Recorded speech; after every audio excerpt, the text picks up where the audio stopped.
Assalamualaikum warahmatullahi wabarakatuh. Saya Indah dari Media Perjuangan Jawa Timur. Sekarang tanggal 7 Juni 2026 di jam 9 berada di gedung remaja dalam rangka Mescap 2 PC SPLP FSPMI Surabaya.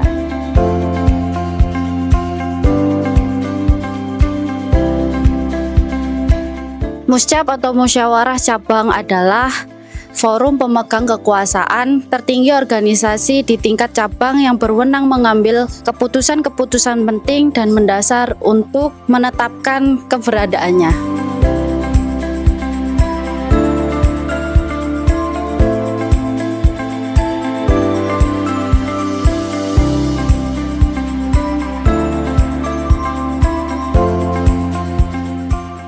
Persiapan untuk Muscap SPLP hari ini kita langsung tanyakan kepada ketua panitianya dengan siapa?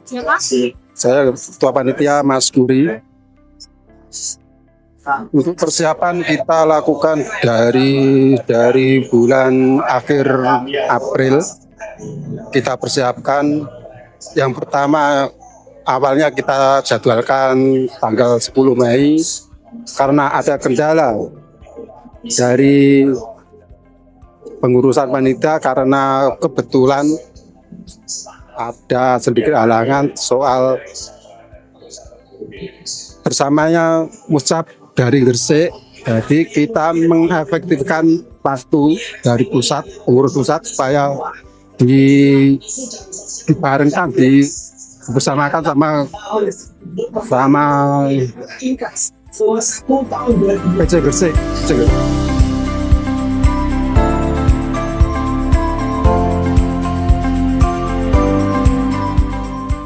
Total peserta yang hadir sebanyak 30 orang dari 7 PUK. Hadir juga Sekretaris Umum Pimpinan Pusat SPLP FSPMI Ganang SH/MH serta Heri Novianto SH mewakili DPW FSPMI Jatim Nurudin Hidayat, Ketua Konsulat Cabang Surabaya Doni Arianto, dan Ketua Konsulat Cabang Gresik Ferry, para pimpinan cabang 3 daerah yakni PC SPLP FSPMI Sidoarjo Narwoko SH, PC FSPMI Gresik Sucipto, PC SPLP FSPMI Mojokerto Alvan Huda.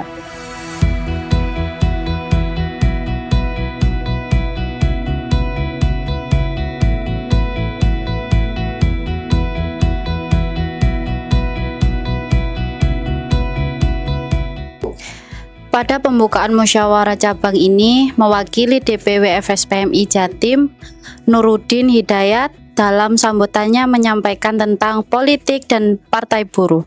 Rekan-rekan sekalian, saya mungkin akan menyampaikan sambutan dengan tema yang berbeda ya, tidak lagi soal perburuan, tapi terkait politik.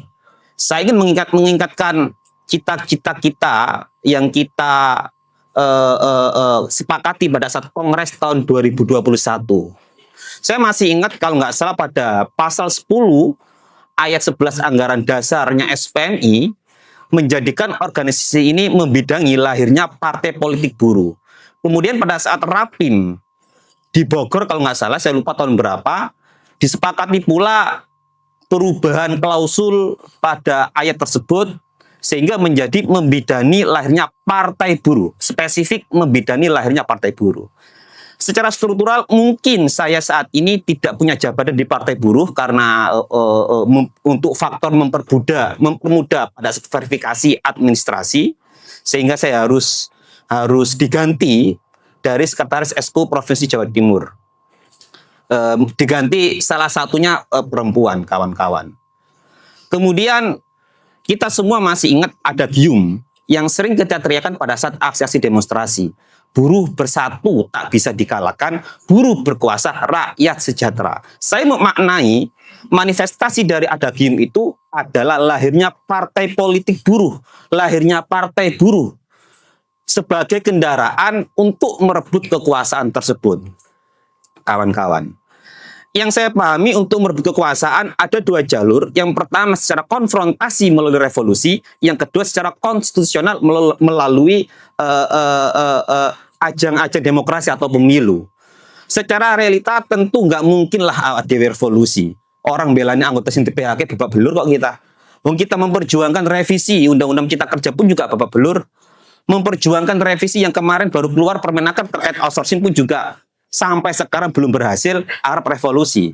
Jangan ngomong revolusi, nek demo si berharap dispensasi.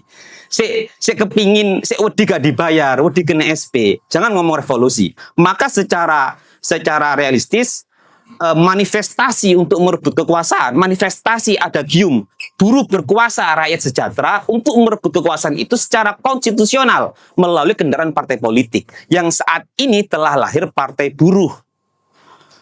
Pada Kongres tahun 2021, Kongres kelima Partai Buruh, FSPMI beserta 11 inisiator pendiri Partai Buruh telah berhasil melakukan pendaftaran sampai mengawal verifikasi Partai Buruh lolos menjadi peserta pemilu tahun 2029.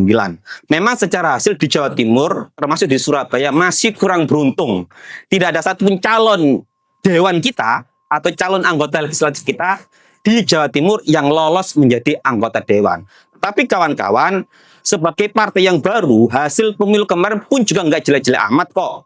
Nggak jelek-jelek amat. Kita sing bondo dungkul, nek nang Surabaya bahasaku waktu itu, waktu masih jabat sebagai ketua eksekutif Surabaya, bondo rei gede ndasteng, alhamdulillah kita terbaik perolehan suara dari partai politik non-parlemen.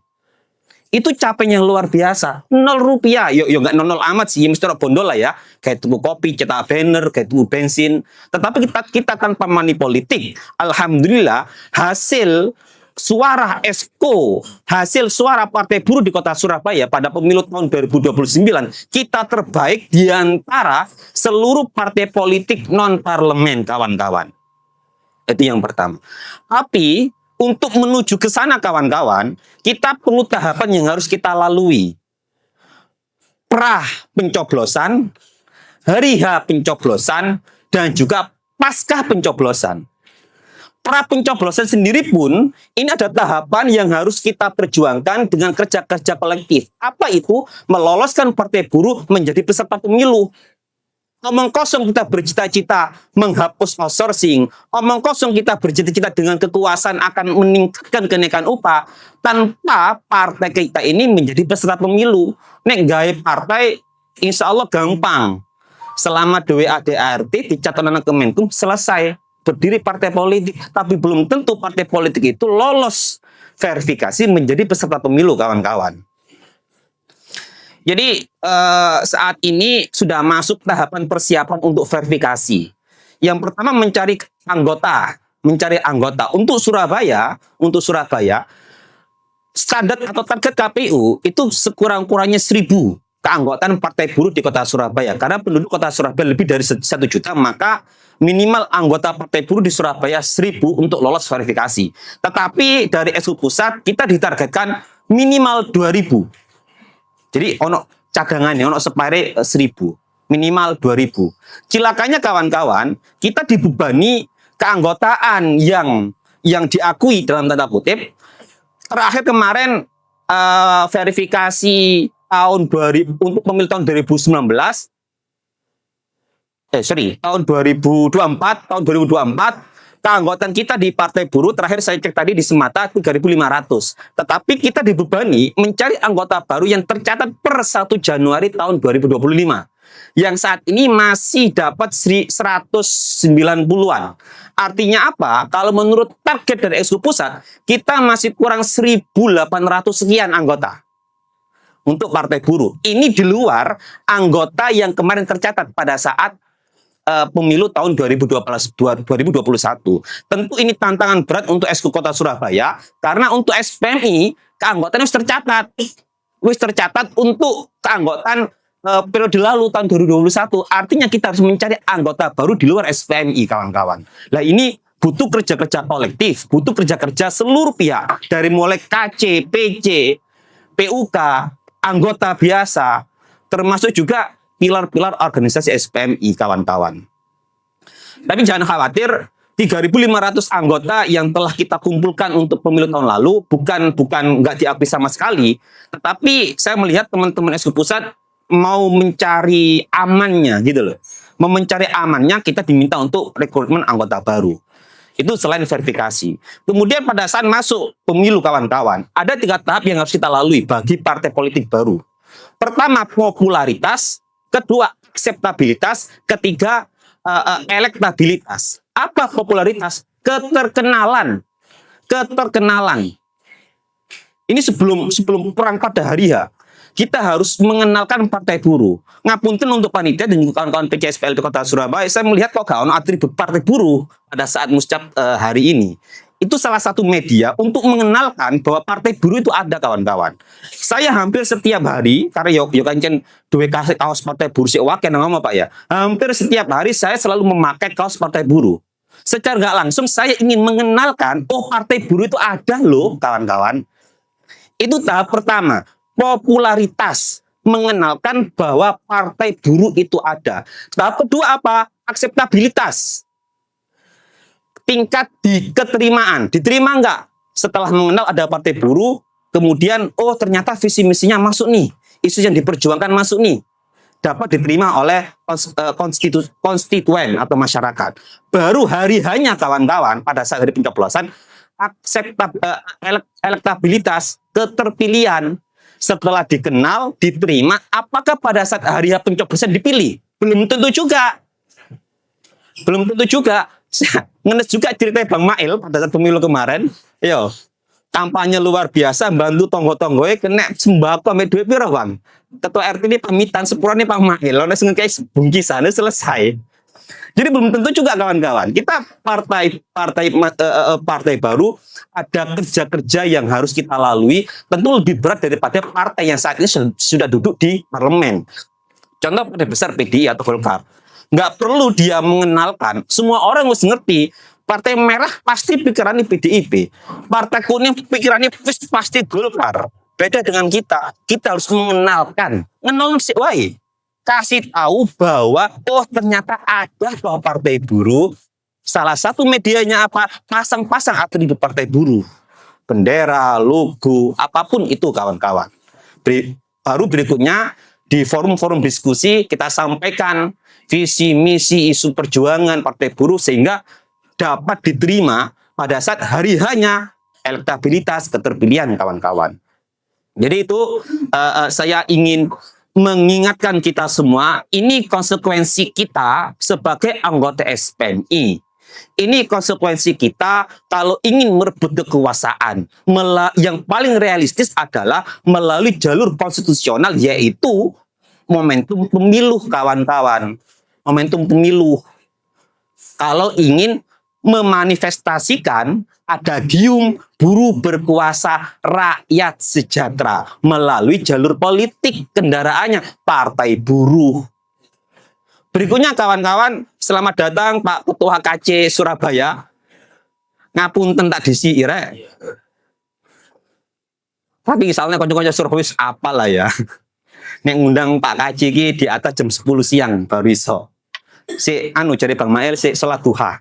Wiritan suwe. Itu, kawan-kawan. Berikutnya, teman-teman, mungkin kita semua mendengar isu bahwasanya pimpinan kita, Ketua MN FSPMI Bung Iqbal, insya Allah akan masuk ke dalam lingkaran istana. Di media sosial saya melihat banyak yang bercibir, banyak yang mengkritik, banyak yang meragukan. Yus biarin wae lah. Bisnis politik ngono lah. Mesti gak bener. Demo ya dikritik, mlebu nang jero istana ya dikritik, demo nang Monas ya dikritik. Wis jarno satu hal yang saya pelajari pada saat waktu itu masih bergabung di PDIP, mentornya Bambang Pacul waktu itu, dalam politik gak boleh baperan, gak oleh loro ati. Wis jarno wae wong ngomong apa terserah, the show must go on. Saya melihat hal yang positif ketika Bung Iqbal masuk ke istana, kawan-kawan. Jujur ya, nek ngomong verifikasi partai politik menjadi peserta pemilu, iki live enggak sih? Enggak ya, enggak Mas ya? Enggak ya. Kita semua tahu lah, khusus konco-konco yang aktif nang kepengurusan ESKO, tanpa bantuan istana, mustahil partai ini lolos verifikasi menjadi peserta pemilu. Bahkan KPU sendiri, komisioner KPU sendiri menyampaikan, Mas, satu-satunya partai politik yang punya anggota real hanya Partai Buruh. Kalau benar-benar verifikasi administrasi dilakukan untuk seluruh partai, gak ono ceritanya partai lolos verifikasi. Gak ono ceritanya pemilu, partai politik peserta pemilu. Saya melihatnya kenapa kok Bung Iqbal bersedia masuk ke istana, ya mungkin salah satu agenda di belakang itu agar partai kita lolos verifikasi menjadi peserta pemilu pada tahun 2029, kawan-kawan. Itu yang saya tangkap beberapa kali kalau diskusi dengan Bung Iqbal, baik secara langsung ataupun melalui Zoom, kawan-kawan. Kemudian, ya kita jangan terlalu naif, berharap dengan Bung Iqbal masuk ke lingkaran istana, seluruh persoalan bakal selesai. Kita terlalu naif, membebankan beliau, membebankan beban yang besar kepada beliau dengan kewenangan yang terbatas. Nek ngomong isunya kan staf ahli presiden yo. Ya nggak punya kekuatan eksekutorial juga. Nek menteri masih mending gitu loh. Nek menteri masih mending, iso langsung eksekusi. Jadi itu kawan-kawan, saya hanya ingin menyampaikan pesan bahwa Partai Buruh ini partainya SPMI. Partai SPMI meskipun ada 11 inisiator di Jawa Timur, khususnya nang Surabaya, sing babak belur ya 90% SPMI. Beda dengan daerah-daerah yang lain, ya contoh kayak Jawa Barat mungkin masih berwarna. Banyak serikat yang masuk di Partai Buruh atau di Gresik. Di Gresik pun juga saya melihat lintas serikat masih banyak terlibat di kerja-kerja politik Partai Buruh. Saya rasa cukup sekian, kurang lebihnya mohon maaf. Saya akhiri. Assalamualaikum warahmatullahi wabarakatuh.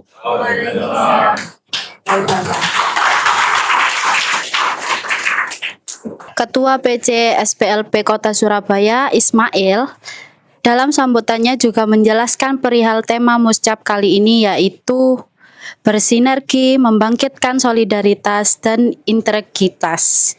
Juga dirinya mengucapkan permintaan maaf apabila selama kepemimpinannya belum bisa memberikan kesejahteraan pada anggota.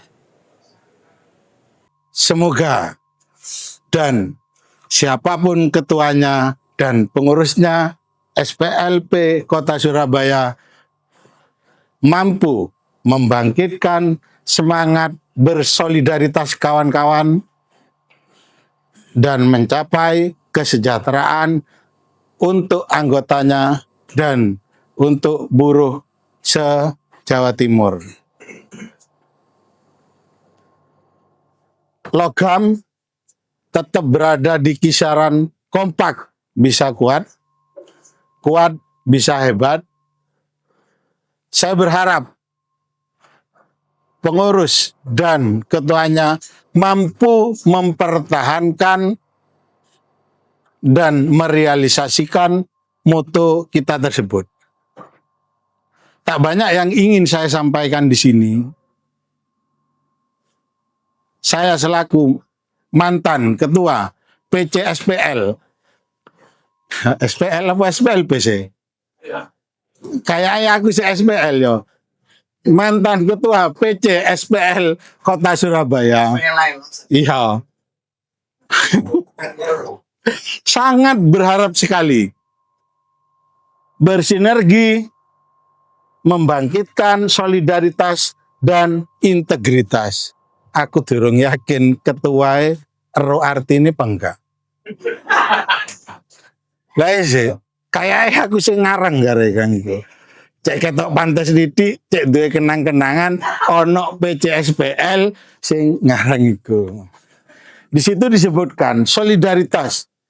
Seperti yang disampaikan oleh Bung Doni tadi, Surabaya dalam hal solidaritas itu mulai melemah. Dan seperti yang saya sampaikan terhadap kawan-kawan, tak dungakno akeh masalah sampai cek kompak. Nah iya, problem kita adalah saat PUK kita bergabung karena ada permasalahan, mbuh kekurangan upah, mbuh opo, akhirnya kita kompak. Lah wis enak ojo mane kompak. Nang sekretaris lo lali, seurip tegak ngono. Lah ya sih, seurip tegak anjar iku. Makanya saya berharap ketika ada permasalahan ya enggak lah. Wis gak situ tak sampaino, kuatir aku ya. Jadi harapan saya ke depan tidak perlu ada masalah, tidak perlu ada problem, tapi kita mampu untuk bangkit dan terus menjaga kekompakan hingga mampu mencapai kesejahteraan minimal di anggota kita, maksimalnya di semua pekerja yang ada di Jawa Timur. Kano sing amin dadakno. Leren tak urui ketara lah gak jelas. Terus kapan? Mungkin cukup itu yang bisa saya sampaikan. Akhir kata, apabila ada salah kata dan sikap kita selama ini, sikap saya selaku ketua selama ini, saya minta maaf yang sebesar-besarnya. Jujur, saya bangga berada di tengah kalian. Saya bangga lahir di SPL. Lah saya SPL saya. Engko dilalekno ya. Saya bangga. Ya. Saya bangga berada di SPL FSPMI Kota Surabaya. Berada di dalam perjuangan ini ya. Saya bangga sekali. Tapi saya sangat kecewa sekali terhadap diri saya sendiri. Karena ternyata saya tidak mampu mengembangkan keanggotaan dan memberikan kesejahteraan terhadap anggota kita. Dan saya juga sangat kecewa terhadap diri kita sendiri, diri saya sendiri. Karena saya ternyata tidak mampu memberikan kebaikan apapun terhadap kawan-kawan dan organisasi ini. Wabillahi taufiq wal hidayah. Assalamualaikum warahmatullahi wabarakatuh.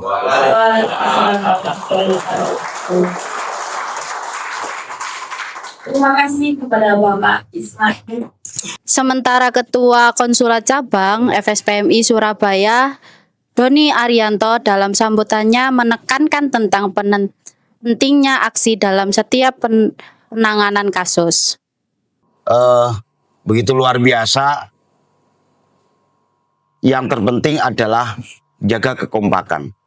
Jaga kekompakan, jaga kebersamaan, jangan tercerai-berai. Itu selalu pesan kita kepada teman-teman semuanya. Siapapun itu.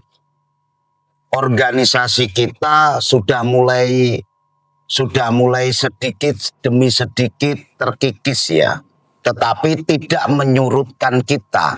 Makanya kenapa kita selalu berpesan, teman-teman jaga kekompakan, jaga kebersamaan, jangan tercerai-berai. Itu adalah sesuatu hal yang harus kita lakukan bersama demi menjaga organisasi. Nah kalau sedikit-sedikit tongkrah dan lain sebagainya, ya wajar lah ya. Wajar di organisasi hal kayak begitu wajar. Tetapi ketika sudah, ya sudah. Ketika sudah selesai, ya udah selesai. Kembali lagi. Jadi itu yang pertama. Yang kedua, teman-teman semuanya, kita harus memulai membangun lagi kesadaran diri. Dalam arti kesadaran kita sebagai kelas pekerja. Mari kita bangun teman-teman SPLP yang logo baru, mungkin juga mentalnya juga mental baru. Jadi memberikan kesadaran, membangun gerakan. Organisasi SPMI udah mulai redup soal gerakan ya. Soal gerakan udah mulai redup. Kecuali kalau aksi-aksi besar ya. Aksi-aksi besar dan lain sebagainya. Tuh, dibandingkan dengan tahun-tahun yang lalu ya. Kalau 2012, 2003 kan ada masalah gerbek pabrik dan lain sebagainya. Jadi ini kita memulai teman-teman yang baru, nama yang baru, perangkat yang baru, dan lain sebagainya. Kita memulai tugas teman-teman semuanya, terutama PC nanti adalah kembangkan organisasi, tambah seluruh anggota. Kasus-kasus mulai sedikit digerakkan. Dalam arti nggak boleh kasus, enggak. Ada sedikit kasus, demo aja, gerakan. Ada sedikit kasus, backlog, demo aja, gerakan. Ya siapa tahu akan menumbuhkan rasa kesadaran dengan gerakan. Ini penting. Kemanapun kita bicara selalu ngomong bangun kesadaran gerakan. Organisasi kalau nggak ada gerakan ya sudah selesai. Ya mungkin akan ngobrol biasa, diskusi, hotel, warkop, dan lain sebagainya kayak begitu. Kalau nggak ada gerakan ya mulai luntur semangatnya dan lain sebagainya. Jadi teman-teman semuanya SPLP Surabaya dengan pengurusan yang baru nanti saya minta bangun gerakan. Ayo kembali bangun gerakan. Kemanapun kita bicara saya selalu penting pokoknya gerakan. Pokoknya kasus titik demo, kasus titik demo, kasus titik demo, dan lain sebagainya. Obah itu akan lebih cepat memberikan kesadaran daripada duduk di tempat. Karena dengan gerakan kamu akan ketemu, kamu akan berdiskusi, kamu akan ngobrol, kamu akan memberikan leluapan emosimu. Itu dengan gerakan. Kalau dengan duduk, yang ada adalah menunggu pendapat. Mungkin itu aja. Mohon maaf kepada teman-teman semuanya. Sekali lagi kita telat dalam acara ini. Mungkin itu aja. Terima kasih. Assalamualaikum warahmatullahi wabarakatuh. Waalaikumsalam warahmatullahi wabarakatuh. Terima kasih atas sambutan. Dan akhirnya Sekretaris Umum Pimpinan Pusat SPLP FSPMI Ganang menyampaikan pesan agar PC Surabaya bisa meningkatkan jumlah keanggotaan. Bagaimana caranya direkrut menjadi anggota. Dan kadang-kadang kita itu harus punya strategi dan mampu membaca. Aksi, yes. Karena kita itu punya strategi perjuangan. Ada konsep, ada lobby, ada aksi. Artinya aksi itu nomor terakhir. Jadi teman-teman harus bisa membaca situasi, keadaan.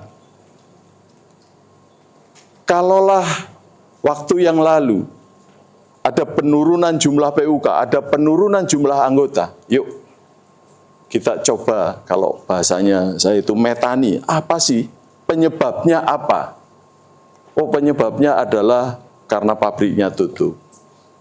Oh penyebabnya adalah karena kekalahan-kekalahan kita di dalam sebuah proses memperjuangkan hak-hak anggota. Bisa jadi juga karena hal-hal yang lain yang mungkin kita tidak atau belum pernah tahu apa sebab itu. Maka membaca situasi itu menjadi penting untuk menentukan cara bagaimana untuk mendapatkan, merekrut anggota-anggota baru atau PUK-PUK baru. Kalau bisa digambarkan mungkin Surabaya kawasannya kalau di Jawa Timur terbesar ya? Terbesar? Enggak? Enggak Surabaya. Gresik. Gresik. Karena kan salah satu ada PHI di Gresik itu kan syaratnya harus padat industri. Kalau Undang-Undang Nomor 2 2004 mengatakan demikian. Bisa jadi karena hal-hal itu yang mungkin kita belum tahu apa penyebabnya. Oleh karena itu, ke depan setelah hari ini kita muscab, teman-teman harus sudah menentukan arah perjuangannya nanti apa yang mau diputuskan. Salah satunya adalah bagaimana meningkatkan sumber dananya organisasi, bagaimana meningkatkan sumber peningkatan jumlah anggota. Karena itu berbanding lurus dengan apa yang teman-teman dapatkan dari DPP. Kami di pimpinan pusat selalu mendapatkan 6 bulan sekali evaluasi dari secara nasional itu ada penurunan atau peningkatan jumlah keaktifan pembayaran COS itu selalu 6 bulan sekali. Dan yang terakhir kemarin ada yang peningkatannya cukup drastis adalah Bekasi. Dari yang tadinya 14 juta terus kemudian naik 18 juta, sekarang sudah mencapai 26 juta. Artinya mereka benar-benar di dalam peningkatan sumber daya menyadarkan teman-teman PUK keaktifan pembayaran COS. Jadi yang tadinya membayar COS 1 tahun sekali, wajib setiap bulan. Karena akan menjadi pengaruh pada saat evaluasi 6 bulan sekali. Tidak ada gunanya pada saat ada rapelan masuk ke DPP, itu tidak ada pengaruh, justru tidak ada pengaruh peningkatan, justru ada pengaruh penurunan. Karena 6 bulan kemudian, terus kemudian tidak aktif, maka 6 bulan yang akan datang akan turun. Maka diharapkan stabil terus. Bahkan diharapkan ada peningkatan. Terus yang kedua, Kerawang. Nilainya juga cukup signifikan, dan yang ketiga adalah Tangerang. Yang selain dan selebihnya statis di angka 2, jadi setelah tanggal 2 ya udah teman-teman koma, nggak bisa membiayai hidupnya pimpinan cabang. Kayak di Surabaya mungkin sekitar 2,7 ya, kalau nggak salah 2,7. Ya setelah tanggal 2 atau tanggal 7 ya sudah, nggak bisa ngapa-ngapain dengan angka yang demikian. Maka dengan musyawarah cabang hari ini, kami berharap dari pimpinan pusat, coba putuskan, tetapkan hal-hal yang sekiranya memang bisa menumbuh kembangkan jumlah anggota yang akan berdampak kepada jumlah peningkatan check off system. Terus kemudian, kalau kita bicara tentang hubungan industrial, kita membaca situasi kondisi saat ini, ya kita mungkin mencoba melihat jauh ke wilayah Timur Tengah sana.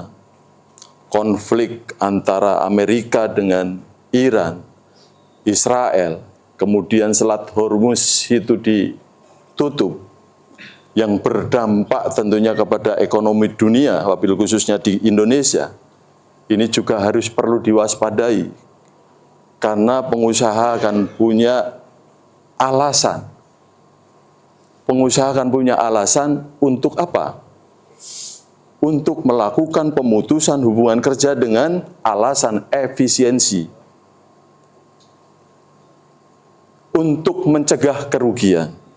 Nah, ini harus diwaspadai oleh teman-teman, wabil khususnya Surabaya. Karena alasan efisiensi ini, mereka itu sangat familiar dengan alasan-alasan yang demikian. Efisiensi ada dua macam, yaitu efisiensi dalam rangka mencegah kerugian, dan ada efisiensi karena kerugian. 2 tahun berturut-turut. Nah, yang mereka akan gunakan adalah mencegah kerugian. Nah, ini harus diwaspadai.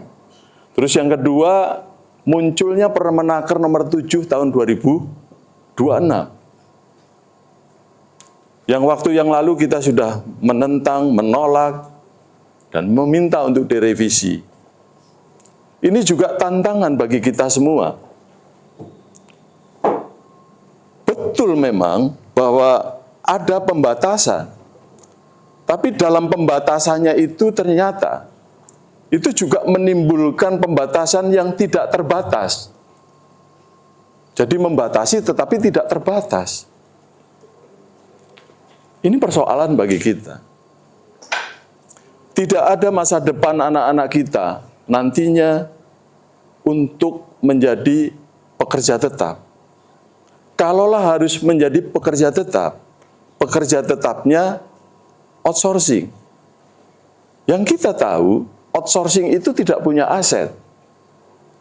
kantornya sewa, peralatannya sewa. Nah, kalau terjadi misalnya kayak yang sekarang banyak terjadi di Surabaya, adanya PKPU, pilot, aset mana yang mau diambil? Nggak ada. Karena mereka nggak punya aset. Semua alat produksi misalnya ada di Tangerang, di Cilegon. Di Cilegon kemarin namanya PT Sabta Sarana Sejahtera. Dia adalah outsource yang vendornya dari Krakatau Steel. Ternyata semua eksavatornya dia itu bukan milik sendiri. Ternyata kantor yang ada di Tamrin Citi dia sewa. Saya terus kemudian membayangkan ketika terjadi PKPU, bahkan terjadi pilot, rekening, kita nggak pernah tahu rekening mereka ada di mana. Karena ketika sudah terjadi pilot, ya Cak Heri mungkin sudah paham dan teman-teman Surabaya sudah sangat memahami, pilot itu tidak bisa selesai setahun atau 2 tahun, tapi bertahun-tahun. Maka di Gresik ya mudah-mudahan tidak sampai jatuh pilot, tetapi cukup PKPU homologasi atau PKPU-nya ditolak, kemudian ada investor untuk membangun kembali, dan disitulah peran kita ke depan. Ya.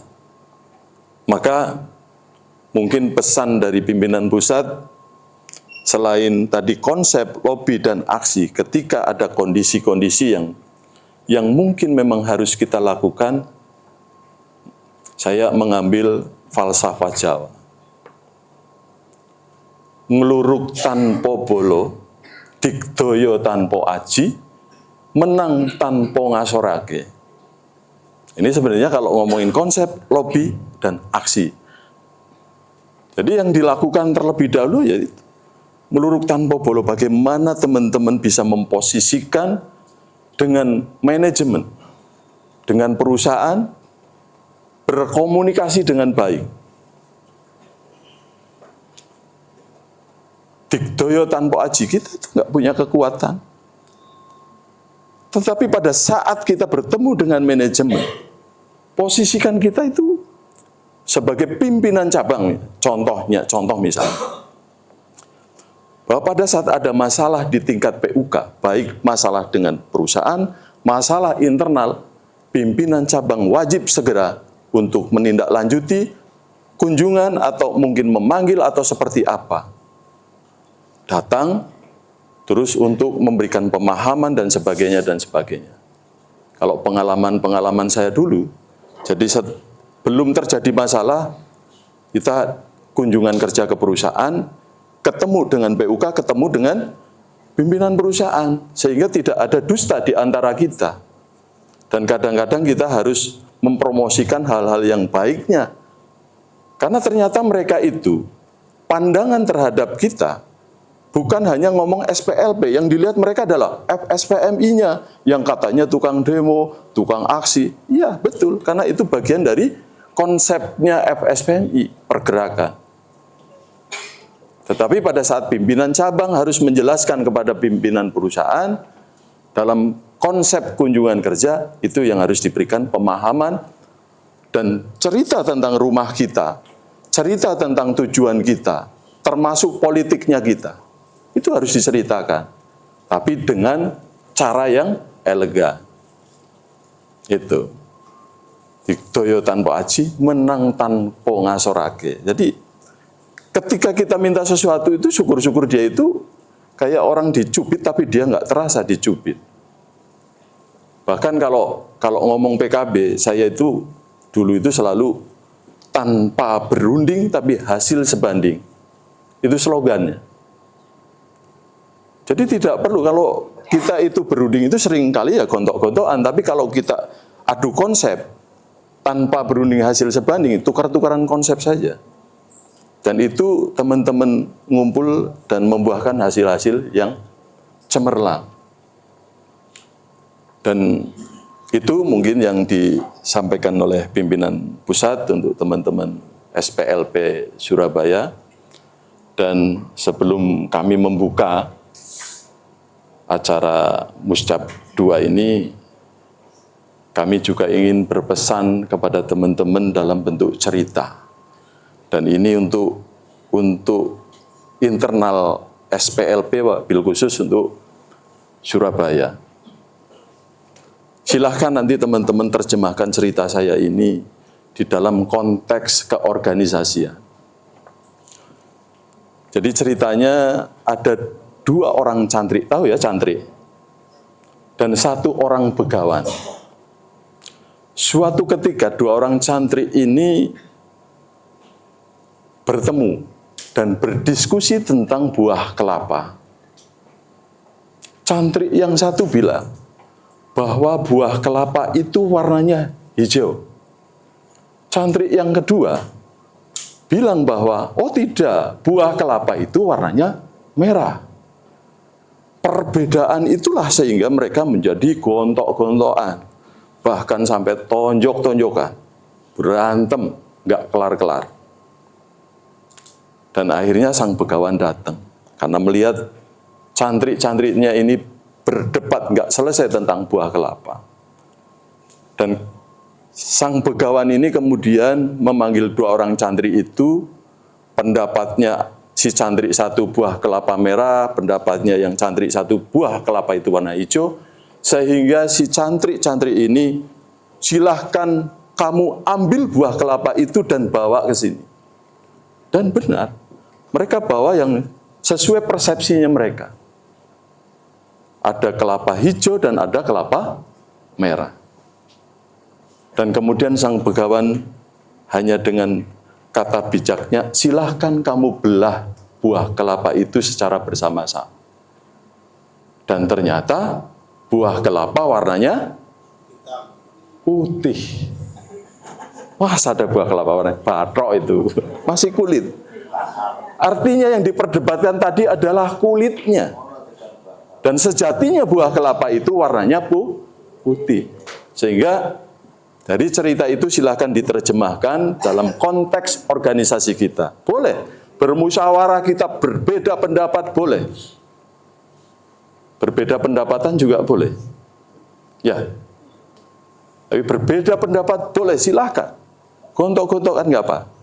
Tapi pada saat sudah mengerucut kepada satu keputusan, dan ketika tadi gontok-gontokan nggak selesai, tanya pada ahlinya. Tanya pada ahlinya. Bung Mail nanti ahlinya. Ada teman-teman DPW, ada ahlinya. Di KC ada ahlinya. Maka karena ahli-ahli itulah yang nanti bisa menjembatani teman-teman untuk menyelesaikan sebuah masalah. Dan ingat, ketika sudah menjadi keputusan, maka itulah keputusan musyawarah yang harus dijalankan. Maka catat yang lakukan apa yang dicatat dan catat apa yang sudah dilakukan. Salah satunya nanti ada bicara LPJ, itulah catat yang sudah dilakukan. Dan lakukan apa yang sudah dicatat, maka apa yang dicatat oleh teman-teman sebagai sistem, itulah yang menjadi pedoman. Maka nanti setelah ada muscap, ada namanya rakercap. Disitulah teman-teman akan melihat evaluasi. Evaluasi bagi kami hanya 3 hal. Pertama, sistem. Apa teman-teman yang sudah dilakukan hari ini, membuat program kerja, itulah sistem. Ada ART, itulah sistem. Dan selain ada sistem, ada orang yang menjalankan sistem. Siapa? Para pengurus, termasuk PUK. Para penguruslah yang menjalankan sistem itu. Tetapi yang tidak kalah pentingnya adalah yang ketiga, yaitu yang di awal saya sampaikan adalah anggaran. 3 hal itu, salah satu tidak bisa menopang, maka tidak akan bisa organisasi ini akan menjadi lebih baik. Itu ya teman-teman pesan dari kami pimpinan pusat. Mudah-mudahan muscap ini berjalan dengan lancar sampai dengan nanti sore dilantik pengurusnya, dan mudah-mudahan pengurus yang akan datang orang-orang yang punya tanggung jawab, punya amanah, dan nanti ada formatur ya. Ini bukanya pakai gong atau apa, pakai apa ini? Pakai mic aja ya. Oke? Hah? Oh, ada palu. Iya. Ini putil namanya. Oke. Baik, Bapak Ibu sekalian peserta Muscap 2 SPLP FSPMI Surabaya, dengan mengucap Bismillahirrahmanirrahim, Musyawarah Cabang 2 Serikat Pekerja Logam dan Pertambangan Federasi Serikat Pekerja Metal Indonesia Kota Surabaya pada tanggal 7 Juni tahun 2026 bertempat di penginapan remaja Surabaya, kami nyatakan dibuka.